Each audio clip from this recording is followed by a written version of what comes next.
Kasmet Lietuvoje pasaulyje išvysta 1800 mažylių, kuriems gyvybiškai reikalinga ypatinga tėvų meilė ir medikų globa bei priežiūra. Todėl šiais metais vėl vyksta gerumo ir paramos akcija, prasidėjusi prieš 4 metus, kuriai labai reikia geros valios žmonių, galinčių suteikti paramą bei dėmesį sergantiems, bet trokštantiems gyventi naujagimiams.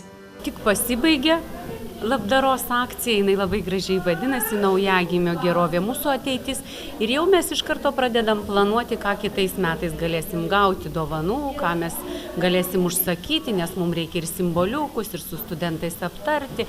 Tikrai ji tiesiog vyksta labai taip ramiai visus metus, o intensyviau, ko gero, nuo rugsėjo 1-osios, kada ateina 1 kurso studentai ir tada pradedam šito projekto dėlioti žingsnius, ką mes norim padaryti, įvesti tą jaunimą. Koks yra tikslas šio viso aukciono? Išmokyti žmonės dvasingumo ir dalintis pačiais geriausiais savo darbo ir kūrybos vaisiais.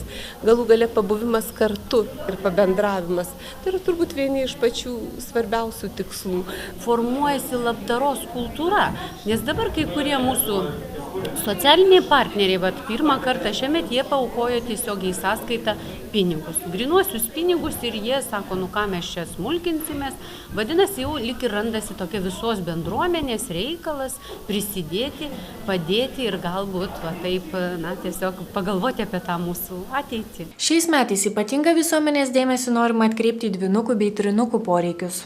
Reikia mums surinkti jau 40 000 tam, kad galėtume įsigyti lovelę trinukams, jų labai daugėja gimstamumas ir statistika rodo, kad 2 daugiau negu, pavyzdžiui, 2000 metais jų gimė. Šios akcijos tikslas paremti Kauno medicinos universitetinių klinikų neonatologijos skyriaus mažuosius pacientus bei padėti medikams ir tėvams trokštantiems suteikti geriausią paremtą naujausiais mokslo pasiekimais pagalbą sergančiam mažyliui.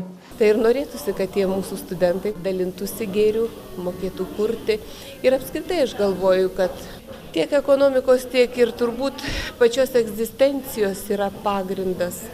Tai ne materialinė gerovė, bet yra dvasinė, kuri tikrai paremta mokėjimu dalintis visu tuo, ką tu gali turėti geriausio. Gerumo akcijos metu surinktos lėšos bus skiriamos medikų ir mažylių svajonėms įgyvendinti. Tai yra funkciniai dvynių lovelį įsigyti, kurioje gali tilpti ir trinukai.